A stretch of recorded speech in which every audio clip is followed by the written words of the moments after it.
So hello बच्चों, आज हम जेईई एडवांस का एक और बहुत ही अच्छा सा प्यारा सा क्वेश्चन आपके सामने लेकर के आए हैं। जेईई एडवांस 2025 का एक क्वेश्चन है, इलेक्ट्रोस्टैटिक्स चैप्टर का है। इलेक्ट्रिक फ्लक्स का कॉन्सेप्ट इसमें यूज हो रहा है और कई बच्चे जिन्होंने जेईई एडवांस 2025 दिया था इसको सॉल्व नहीं कर पाए थे वो बच्चे, और अभी भी जब हम प्रैक्टिस क्वेश्चन के रूप में इसे क्लासों में देते हैं तो बहुत से बच्चे इसको नहीं कर पाते हैं। अब इसको करने के दो तरीके हैं, एक है थोड़ा सा लंबा मेथड और उसमें कैलकुलेशन थोड़ी सी ज्यादा हो जाती है, और एक है शॉर्टकट मेथड जो कि हम यहाँ पे अभी डिस्कस करेंगे। लॉन्ग मेथड का मैं थोड़ा सा हिंट आपको दे दूंगा towards the end of this video, तो आप लोग एक बार खुद उसको ट्राई करिएगा और आंसर निकाल करके देखिएगा। मीनवाइल बस एक छोटा सा चीज बता देता हूं कि पिछले वीडियो में मैंने एसएचएम प्लस रोटेशन का कॉम्बिनेशन वाला ही दोनों के कॉन्सेप्ट्स को कंबाइन करता हुआ एक क्वेश्चन जेईई एडवांस 2025 का ही मैंने डिस्कस किया है, उसको भी एक बार जाकर के देखिएगा। बहुत ही प्यारा क्वेश्चन है, उससे भी आपको काफी लर्निंग और काफी कॉन्सेप्ट रिवाइज हो जाएंगे। मीनवाइल हम इस क्वेश्चन पे आते हैं। अब देखिए, पहले तो काम आप ये करिए कि इस क्वेश्चन को वीडियो पॉज करके खुद से एक बार सॉल्व करने की कोशिश करिए, और फिर उसके बाद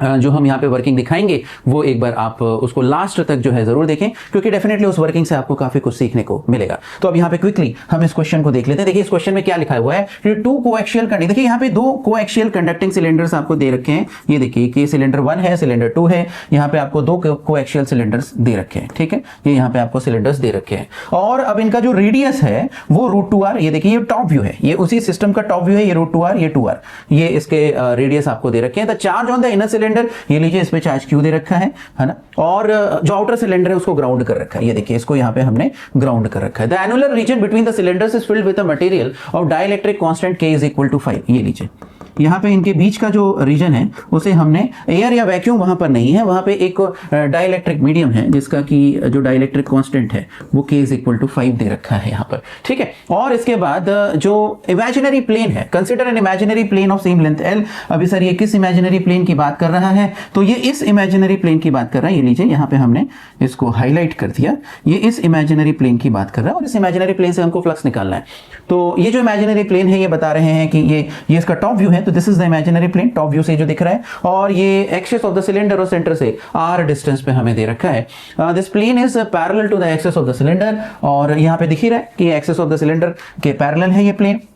और the cross sectional view of this arrangement is shown in figure 2। Ignoring edge effects the flux of the electric field through the plane is, हमें इस प्लेन के से जो है इलेक्ट्रिक फील्ड का फ्लक्स हमें निकालना है। तो सबसे पहले इस क्वेश्चन को स्टार्ट, एक्सप्लेनेशन जो है इसका स्टार्ट करने से पहले मैं आपको एक छोटा सा एग्जांपल दे देता हूं कि मान लीजिए आपके पास एक सिलेंडर दे रखा है, और वो सिलेंडर पे जो चार्ज है वो Q दे रखा है, और इस सिलेंडर का एक और मैं कोएक्सियल गॉसियन सरफेस कंसिडर करता हूं विच इज ऑल्सो सिलेंड्रिकल, ठीक है। इसके लिए मैं एक कोएक्सियल गॉसियन सरफेस कंसीडर करूंगा विच इज आल्सो सिलिंड्रिकल, ठीक है। तो ये लीजिए एक मैंने cylindrical coaxial Gaussian surface consider कर दिया। अब इस इनर जो सिलेंडर था उसमें क्यू चार्ज था, बाहर वाला जो येलो कलर से दिख रहा है वो गॉसियन सरफेस है, ठीक है। तो अगर आपसे पूछा जाए कि अच्छा this is Gaussian surface, this is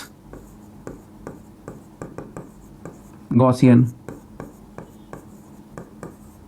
surface, तो अगर आपसे ये पूछा जाए कि भाई what is the flux of flux due to this charge Q spread throughout this inner cylinder through this Gaussian cylinder, तो phi जो है वो आप सीधे सीधे लिख दोगे गॉस लॉ से Q in by epsilon not, और इसमें Q in जो है Q है, तो phi आप सीधे सीधे लिख दोगे Q by epsilon नॉट।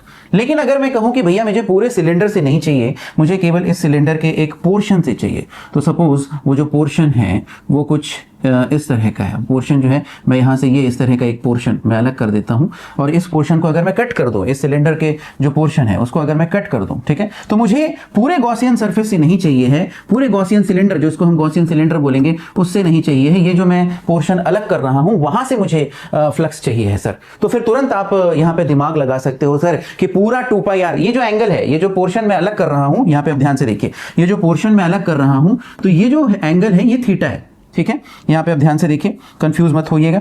ये जो एंगल है, ये यहाँ पे जो एंगल आपको दिखाई दे रहा है, ये जो एंगल है ये आपका थीटा है, ठीक है, और ये क्यू चार्ज इस इनर सिलेंडर पे है। तो यहां पे तुरंत आपके दिमाग में ये हिट होगा सर कि पूरा का पूरा 2π एंगल के लिए जो फ्लक्स था वो फाई था, पूरे के पूरे 2π एंगल के लिए, पूरे के पूरे 2π एंगल के लिए जो फ्लक्स था वो आपका फाई था। तो अगर आप यूनिट एंगल के लिए बात करेंगे, यूनिट एंगल के लिए बात करेंगे तो फ्लक्स हो जाएगा फाई बाय 2π, और थीटा एंगल के लिए बात करेंगे तो फ्लक्स हो जाएगा phi by 2 pi into theta, ठीक है। फ्लक्स हो जाएगा फाई, आई होप फाई और थीटा में आपको डिफरेंस दिखाई दे रहा होगा, दिस इज थीटा, तो 5/2 पाई इंटू थीटा, ठीक है। पूरे के लिए कितना था, 2 पाई था, तो इसीलिए थीटा पूरे के पूरे 2 पाई एंगल के लिए कितना था, 5 था, तो इस थीटा एंगल के लिए कितना हो जाएगा 5/2 पाई इंटू थीटा। तो एक बार अगर आपका ये कॉन्सेप्ट क्लियर हो गया, एक बार अगर आपका ये कॉन्सेप्ट क्लियर हो गया, तो फिर ये जो क्वेश्चन है ये आप बहुत आसानी से कर पाओगे, ठीक है। अब देखिए यहां पे ध्यान से देखिए, हमें क्या करना है, थोड़ा इस क्वेश्चन को हम जल्दी से एनालाइज कर लेते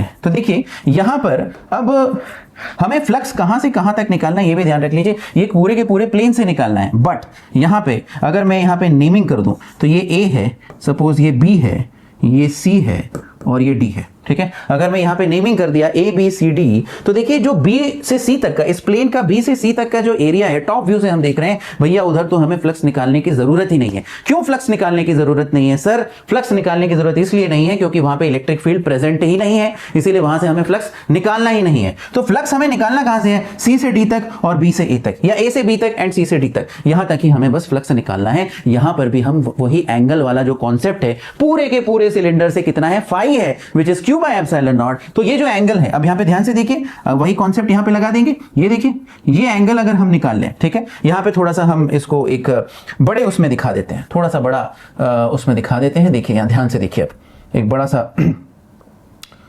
फिगर बना देते हैं यहां पे। ये देखिए, ये लीजिए और ये लीजिए, ठीक है। अब देखिए यहां ध्यान से देखिए, ये जो है ये आपका प्लेन था, ठीक है, और यहां पे ये लीजिए, और ये एंगल और ये एंगल, ठीक है। तो यहां पे आप ध्यान से देखिए, हमें क्या करना है, ये एंगल कितना है, सपोज इसको हम θ1 बोल देते हैं, ये एंगल को हम θ2 बोल देते हैं। तो आइडियली अगर पूरा जो फील्ड है ये पूरे अगर जैसे यहाँ पे जो मैंने नेमिंग करी थी, इसको वापस मैं यहाँ नेमिंग कर देता हूँ, A B C और D। तो आइडियली अगर A से D तक पूरा ही फील्ड होता तो फिर मैं क्या करता, मैं θ2 एंगल, यानी इस θ2 एंगल के लिए जो फ्लक्स है वो वाले मेथड से इस θ2 एंगल के लिए फ्लक्स निकाल के डबल कर देता, क्योंकि जितना θ2 ऊपर होगा उतना ही θ2 नीचे होगा, तो बस डबल कर देता, या ट्वाइस θ2 के लिए निकाल करके जो है फ्लक्स निकाल देता। लेकिन यहां पर अब चीज क्या है कि भैया ये जो 0 से लेकर के θ1, ये एंगल मैंने θ1 ले रखा है, तो 0 से लेकर के θ1 में फ्लक्स है ही नहीं। फ्लक्स कहां से है, फ्लक्स θ1 से θ2 के बीच में है, फ्लक्स जो है θ1 से θ2 के बीच में है। तो सबसे पहले मैं क्या करता हूं, यहां पे θ1 और θ2 निकाल देता हूं, θ1 और θ2 निकाल देता हूं। तो इसको भी आप कुछ नाम दे दीजिए, इसको O कर दीजिए, OPQ, ठीक है। तो हम क्या कर रहे हैं, θ1 और θ2 निकाल दे रहे हैं। तो देखिए ये जो डिस्टेंस है ये आपको R दे रखी है, ये डिस्टेंस आपको R दे रखी है, ठीक है।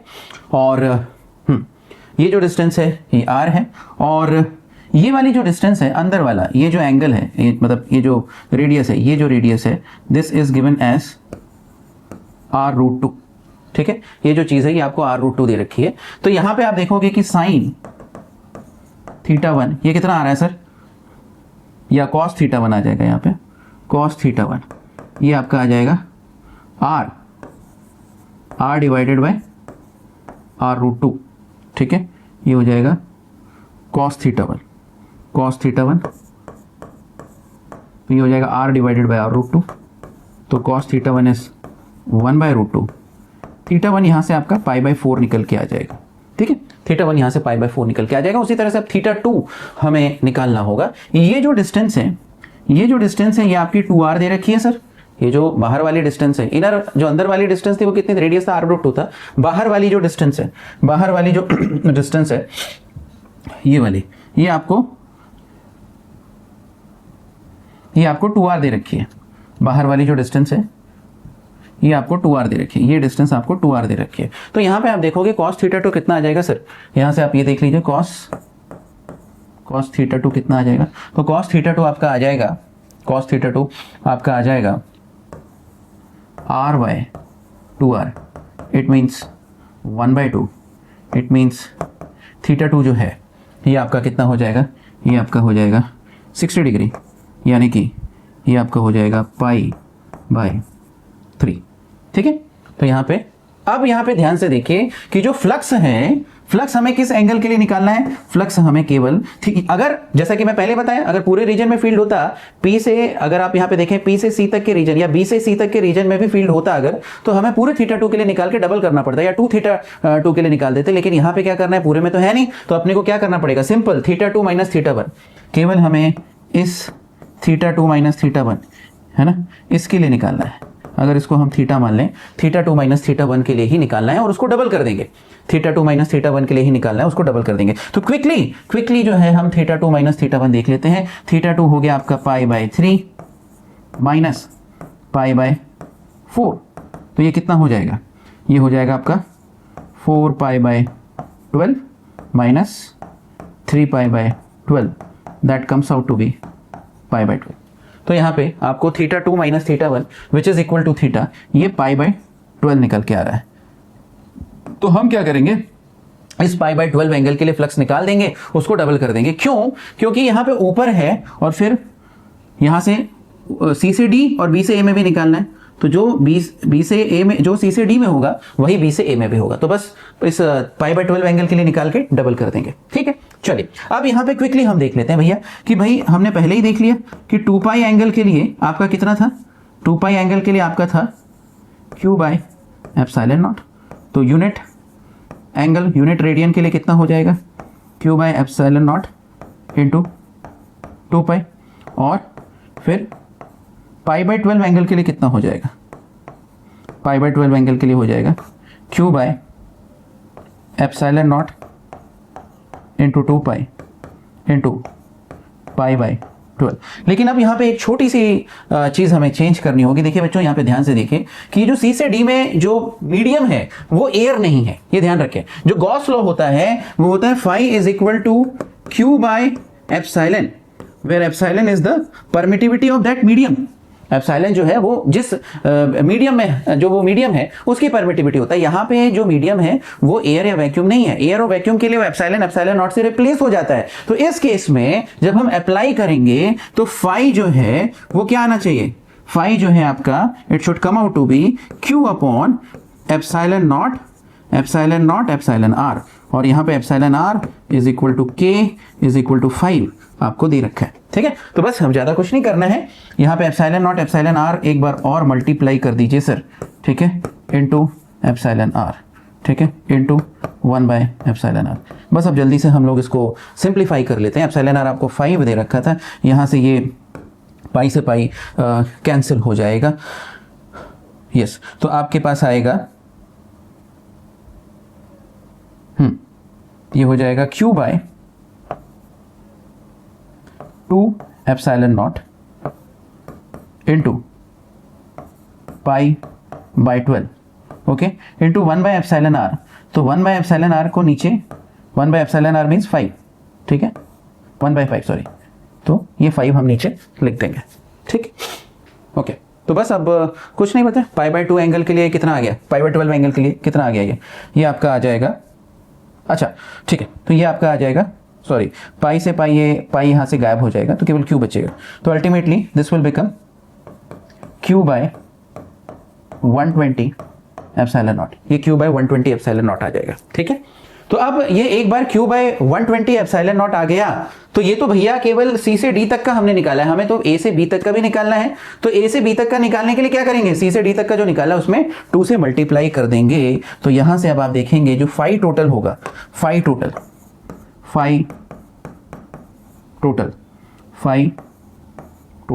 It will become Q/120 ε0 into 2, so this will become Q/60 ε0।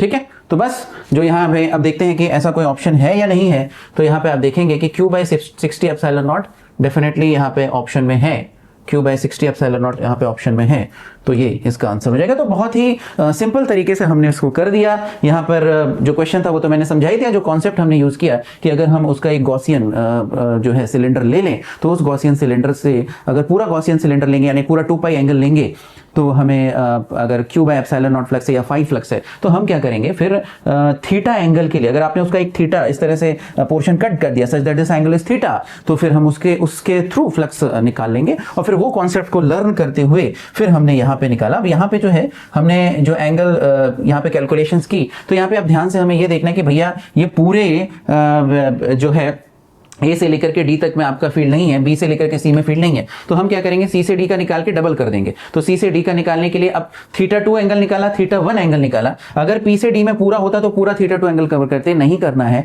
तो हम क्या कहिए थीटा 2 माइनस थीटा 1 निकाले, वो पाई बाई 12 आ गया। फिर कुछ नहीं था, फिर हमने देखा कि भैया 2 पाई एंगल के लिए Q by epsilon naught epsilon R करना पड़ा। Sir Q by epsilon naught epsilon R क्यों करना पड़ा? क्योंकि यहाँ पे जो मीडियम था वो एयर नहीं था, यहाँ पे मीडियम कुछ एक दूसरा डाइलेक्ट्रिक मीडियम था जिसका हमें रिलेटिव परमिटिविटी या डाइलेक्ट्रिक कांस्टेंट दे रखा था। तो एप्सिलॉन नॉट एप्सिलॉन आर कर दिया, बस फिर कैलकुलेशंस किए और फिर ये जो है ये सी डी एरिया से क्यू बाई 120 एप्सिलॉन नॉट आ गया। और फिर पूरा अगर निकालना है, क्योंकि आपको उसमें सी डी और ए बी का भी निकालना था, तो इंटू 2 कर दिया, तो क्यू बाई 60 एप्सिलॉन नॉट आ गया और ये ऑप्शन में है। ठीक है, तो ये तो सर इसका एक सिंपल सा मेथड आ गया। अब सर बाकी बच्चे जो हैं वो यहाँ पे क्या करते हैं, कुछ बच्चे ऐसा भी करते हैं या कुछ जगह आपको ये ऐसा सोल्यूशन देखने को मिल जाएगा कि यहाँ से आप क्या करिए एक्स डिस्टेंस पे, अब ये मैं आपको हिंट दे रहा हूँ, ये आप खुद से ट्राई करिएगा। एक्स डिस्टेंस पे जो है, एक्स डिस्टेंस पे dx थिकनेस की एक स्ट्रिप जो है इस प्लेन में आप कंसिडर करिए।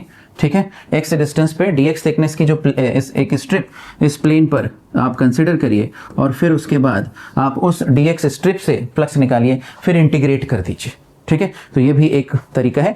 लॉन्ग थोड़ा तरीका होता है, कैलकुलेशन थोड़ा उसमें ज़्यादा होता है, ये थोड़ा ज़्यादा स्ट्रेट फॉरवर्ड तरीका है, आसानी से इसको हम अप्लाई कर सकते हैं। तो अगर इस तरह का बाई चांस इसका और एप्लीकेशन, अब देखिए जेईई एडवांस में क्वेश्चन तो रिपीट नहीं होते हैं, लेकिन हाँ इसका एक इस तरह का एक एप्लीकेशन तो आपने सीख लिया। बाई चांस अगर इससे मिलता जुलता या इसका कुछ एक पार्ट यूज़ करता हुआ या पूरा का पूरा कॉन्सेप्ट यूज़ करता हुआ कुछ एक क्वेश्चन कभी फ्यूचर में कभी आता है, तो definitely you can apply this concept. So I hope ये जो क्वेश्चन है आपको समझ में आ गया होगा और इस वीडियो को ज़्यादा से ज़्यादा शेयर कर दीजिए, हमारे चैनल को सब्सक्राइब कर दीजिए, इस वीडियो को लाइक कर दीजिए और आगे भी हम जितनी ज़्यादा फ्रीक्वेंसी से हो सके जेईई एडवांस के जो क्वेश्चन हैं हम यहाँ पे अपने चैनल में डिस्कस करते रहेंगे। जेईई मेंस एडवांस की जो स्टडी टिप्स हैं वो हम डिस्कस करते रहेंगे, क्या स्ट्रैटेजी लगा करके हम मैक्सिमम मार्क्स स्कोर कर सकते हैं और भी बहुत कुछ आप लोगों के लिए यहाँ पे इस चैनल पर हम लेकर के आएंगे। तो इस चैनल को सब्सक्राइब ज़रूर करिएगा। तो मिलते हैं अगले वीडियो में, till then wish you all the best, take care, bye bye.